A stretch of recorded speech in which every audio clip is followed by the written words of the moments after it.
আজকে আমরা কি শিখবো টপিক?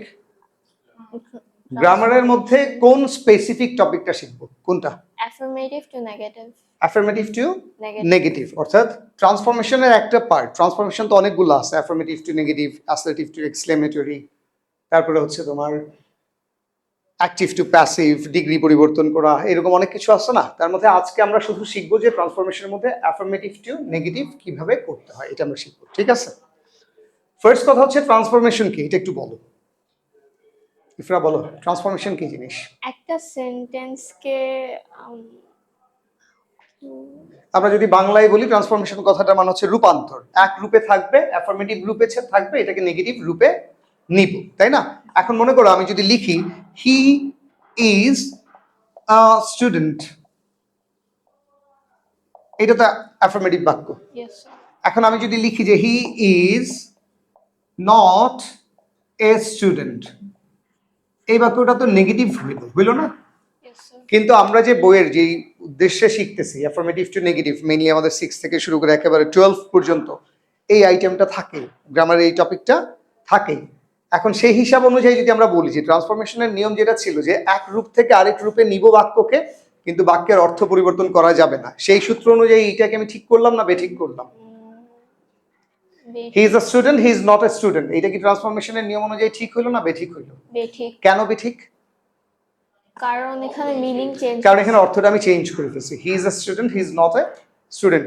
প্রথম বাক্যে বলা হচ্ছে সে একজন ছাত্র, পরের বাক্যে বলা হচ্ছে সে ছাত্রই না, তার মানে এই অর্থটা পরিবর্তন হয়ে গেছে। তাহলে আমাদের প্রথম যে জিনিসটা শেখা দরকার ট্রান্সফরমেশনের ব্যাপারে, সেটা হচ্ছে কি যে আমরা যখনই ট্রান্সফরমেশনের নিয়ম মেনে কোনো একটা বাক্যকে পরীক্ষার হলে কোনো একটা রূপ থেকে আরেকটা রূপে নিব, হোক সেটা অ্যাফার্মেটিভ থেকে নেগেটিভ, হোক সেটা অ্যাসার্টিভ থেকে এক্সক্লেমেটরি, যেই রূপেই নিতে চাই না কেন আমাদেরকে কি করতে হবে? বাক্যের অর্থটা পরিবর্তন করা যাবে না। অর্থাৎ পরীক্ষার প্রশ্নে যে এই বাক্যটা দেয়া থাকবে সেই বাক্যটার চেঞ্জ আমি করব, ডিরেক্টেড যে রূপটা বলবে সেভাবে আমি চেঞ্জ করব। অ্যাফার্মেটিভকে নেগেটিভ করতে বললে আমি নেগেটিভ করব, কিন্তু অর্থটাও অপরিবর্তিত রাখবো। এইটুকু ক্লিয়ার নাকি ক্লিয়ার না? শিওর?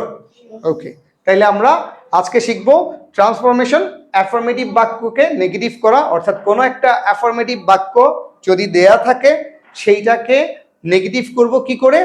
মূল অর্থটাকে ঠিক রেখে বাক্যটাকে স্ট্রাকচারালি আমরা নেগেটিভ করে ফেলবো। ঠিক আছে, তো আমি একটু মুছে দিই। ঠিক আছে, আচ্ছা। এখন আসো, আমি লাস্ট ক্লাসে কিন্তু এইটার দুইটা রুলস একটু আলাপ করছিলাম, আমি ওই দুইটা রুলস একটু রিভাইজ করে নিতে চাচ্ছি। লাস্ট ক্লাসে যে দুইটা রুলস ছিল সেই রুলসগুলো কি তোমাদের মনে আছে? কি ছিল বলো তো, বলতে পারবা কেউ লাস্ট ক্লাসে? হ্যাঁ বলো, কে বলতেছো? অনলি থাকলে নেভার হয় না? রং, রং আনসার। অনলি থাকলে নান বাট। অনলি বা অ্যালোনের রুল নাম্বার 1 ছিল কি? রুল নাম্বার 1 ছিল, এইটা তোমাদের বইও দেওয়া আছে। আমাদের সারা বাংলাদেশে যত বই পড়ায়, মানে 6 to 12 লেভেলে যেই বইগুলা পড়ায়, ম্যাক্সিমাম ক্ষেত্রে আমি দেখছি যে অ্যাডভান্স লার্নার চৌধুরী হুসাইনের লেখা বই, তাই না? সেই বইয়ের মধ্যে ট্রান্সফরমেশনের অ্যাফার্মেটিভ টু নেগেটিভ এই রুলসগুলো দেওয়া আছে, আমি যা যা বলতেছি। সো তোমাদের ওই রুলসগুলো লিখতে হবে জরুরি না? আমি শর্টকাট লিখে দিচ্ছি, বাকি অংশটুকু কেউ যদি ডিটেলস পড়তে চাও ওই বইয়ের মধ্যে দেওয়া আছে, তারপর আমি এখানে বলে দিচ্ছি। রুল নাম্বার 1 ছিল যে কোনো একটা বাক্যে অনলি অথবা অ্যালোন এই দুইটা শব্দ যদি কোনো অ্যাফার্মেটিভ বাক্যে দেয়া থাকে তাইলে এর পরিবর্তে কি করে আমরা ওই বাক্যটাকে নেগেটিভ করব, এটা ছিল রুল নাম্বার 1। মনে আছে? তোমার মনে আছে মেহজাবিন? সো অনলি বা অ্যালোন থাকলে আমি কি কি লিখতে পারবো? None but, nothing but, not more than অথবা নট লেস। অনলি বা অ্যালোনের মিনিংটাই হচ্ছে ধরো শুধুমাত্র, শুধুমাত্র বা একমাত্র, শুধুমাত্র বা একমাত্র। এখানে আমরা অনলি বা অ্যালোন দিয়ে যদি ব্যক্তিকে বোঝায়, বয়জফলা আকার, ব্যক্তি বানানে কি আকার আছে নাকি নাই? আছে। যদি ব্যক্তি বোঝায় তাহলে আমি কি বসাবো? None but.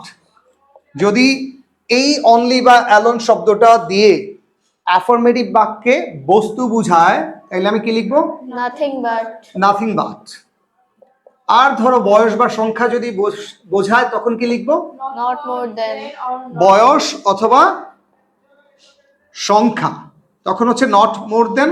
not more than, হ্যাঁ, এইটা থাকলে আমরা লিখবো not more than, or not not more than, or not less then.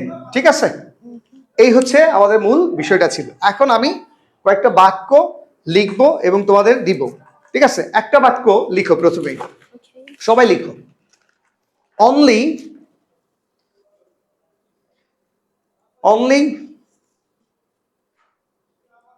he solved the problem। আমি একটু লিখেও দিচ্ছি এখানে, হ্যাঁ, সবাই লিখো।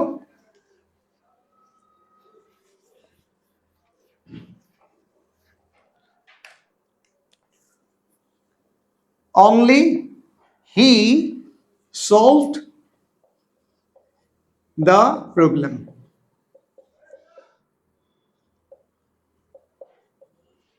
only he solved the problem, তাই না? এখন এখানে এই only he solved the problem পুরো বাক্যটার মিনিং কি? শুধু সেই এই সমস্যাটার সমাধান করেছিল, তাই তো?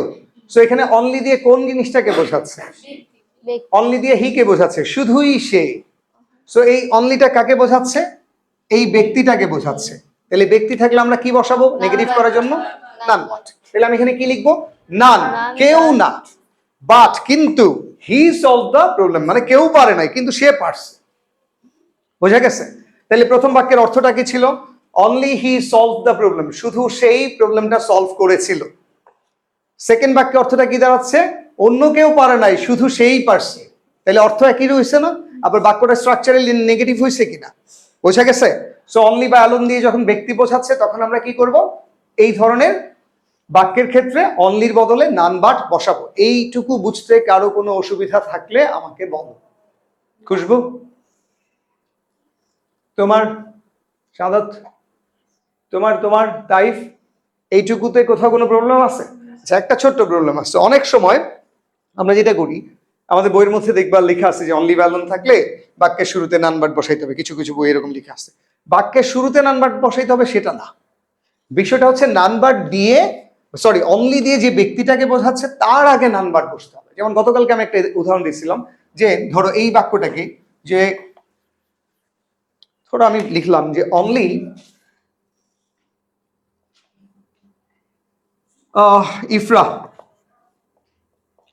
Ifra invited me to go there। ওখানে যাওয়ার জন্য আমাকে দাওয়াত দিছে। কে দিছে? এখানে ব্যক্তি কয়টা বোঝাচ্ছে? এখানে মোট ব্যক্তি কয়টা আছে দেখো তো আগে। কে কে আছে? দুই। অনলি ইফরা, শুধু ইফরা। আরেকটা আছে মি। এই বাক্যটার মিনিংটা কি? অনলি ইফরা, শুধু Ifra invited me to go দেয়ার। শুধু ইফরা আমাকে ইনভাইট করছে কোথায়? ওই জায়গায় যাওয়ার জন্য। তাহলে এই অনলিটা দিয়ে ইফরাকেই বোঝাচ্ছে। এখানে ধরো অনেকজন স্টুডেন্ট, তোমরা এতগুলা স্টুডেন্টের মধ্যে আর কেউ আমাকে ওখানে যাওয়ার জন্য বলে নাই বা দাওয়াত দেয় নাই, দিছে কে?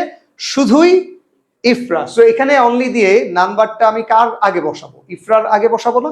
নান, কেউ না, বাট ইফরা, কেউ আমাকে দাওয়াত দেয় নাই কিন্তু ইফরা দিছে কোথায়? ইনভাইটেড মি টু গো দেয়ার, ওই জায়গায় যাওয়ার জন্য। এখন এই অনলিটা আমি যদি চেঞ্জ করে দিই তখন আবার কিন্তু অন্যরকম হবে। ধরো আমি এই বাক্যটা আবার লিখি, ইফরা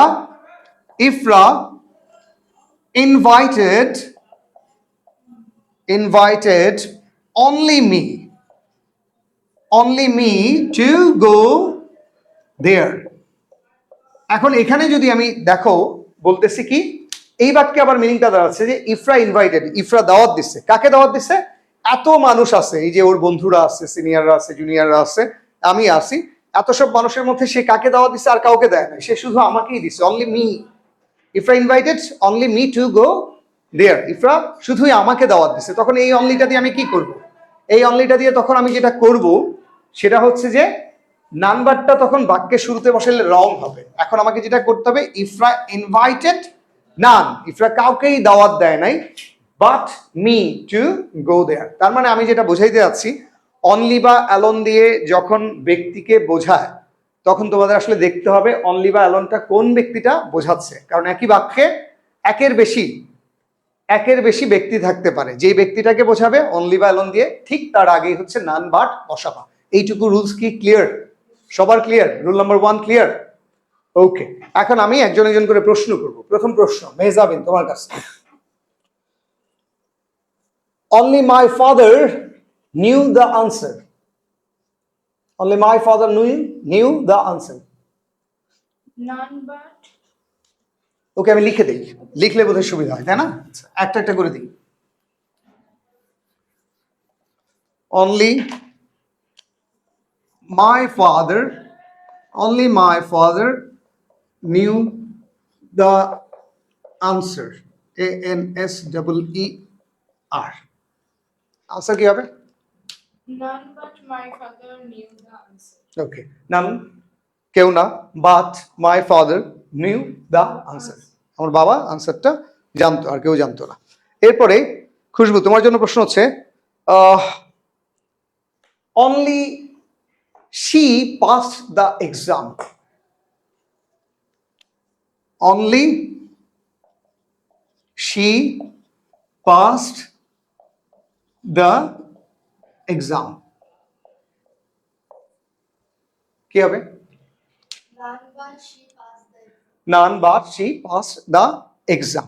এরপরে যদি আমি বলি যে only the captain can lead the team, only the captain can lead the team, কি হবে?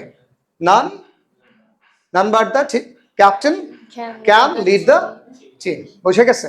সো এই রুল নাম্বার 1 সবার কাছে ক্লিয়ার? Yes, sir. হ্যাঁ, রুল নাম্বার 1 এর একটা অংশ আর কি, আরো আছে। অনলি বা অ্যালোন দিয়ে ব্যক্তি বুঝাইলে আমরা কি করবো, এটা আমাদের গেল। এবার আসলে বস্তু বুঝাইলে কি করবো? বস্তু বুঝাইলে কি হবে ইফরা? আবার বলে দাও answer. Nothing but. Nothing but.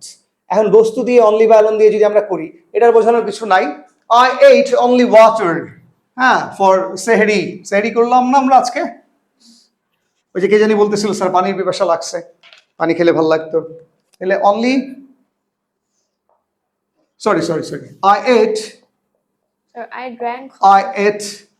I drank, হ্যাঁ I drank, আমি ইয়া পাল্টাই ফেলতে যাচ্ছিলাম। I drank, thank you Ifra. I drank only water for Sehri. I drank only water, কি হবে? I drank nothing but water. তাহলে এই অনলিটা দিয়ে কোনটাকে বোঝাচ্ছে? ওয়াটারকে বোঝাচ্ছে না? আমি খাইছি বা আমি পান করেছি, কি পান করেছি? Water. আমি কিছুই খাই নাই, শুধু আই ড্রাঙ্ক অনলি ওয়াটার, আমি শুধু পানি পান করেছিলাম। এখন আমার কি হবে? I drank Nothing but. Nothing, আমি কিছুই খাই নাই, বাট কিন্তু একটু পানি খাইছি ভাই। অনেক সময় আমরা বলি না বাংলা এরকম, আমি একদম কিচ্ছু খাই নাই, একটু পেঁয়াজু খাইছি, একটু খেজুর খাইছি, এরকম বলে না? সো এটা মিনিংটা এরকম, ঠিক আছে? আবার অনেকে তো অনেক খায়, আমি কিছুই খাই নাই ভাই, একটু বিরিয়ানি খাইছি, একটু নান খাইছি, এরকম করে না? So I drank only water, তাহলে আনসারটা কি হবে? I drank nothing But water. But water. Rule number 1 এর সেকেন্ড পার্ট ক্লিয়ার সবার কাছে? Yes, sir. হ্যাঁ, ওকে। এবং রুল নাম্বার 1 এর থার্ড পার্ট কি? থার্ড পার্ট হচ্ছে বয়স বা সংখ্যা বোঝাইলে কি দিব তখন আমরা, বলো তো? নট মোর দেন অথবা নট লেস দেন। মাথায় থাকবে, নট মোর দেন, বেশি না, নট লেস দেন। তাহলে আনসারটা কি হবে? He has only 2 sisters. তার শুধুই 2জন বোন আছে। তাহলে কি হবে? He has not more than. He two has sisters.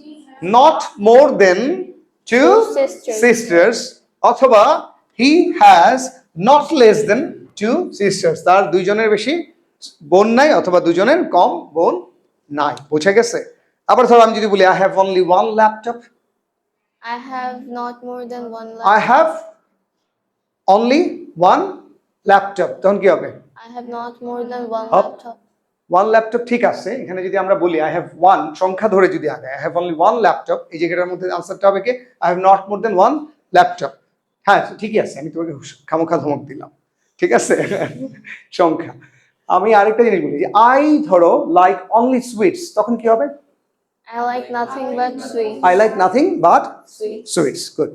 তার মানে আমরা রুল নাম্বার 1 এর অনলি বা অ্যালোন থাকলে আমরা বুঝলাম যে অনলি বা অ্যালোন দিয়ে যদি ব্যক্তি বুঝায় তাহলে কি হবে বলো? None but. None but. আর বস্তু হইলে? Nothing but. আর বয়স বা সংখ্যা হইলে? Not more than. Not more than less. অথবা নট লেস দেন। তাহলে রুল নাম্বার 1 সবার কাছে ক্লিয়ার? এই বিষয়ে কারো কোনো ডাউট? ওকে।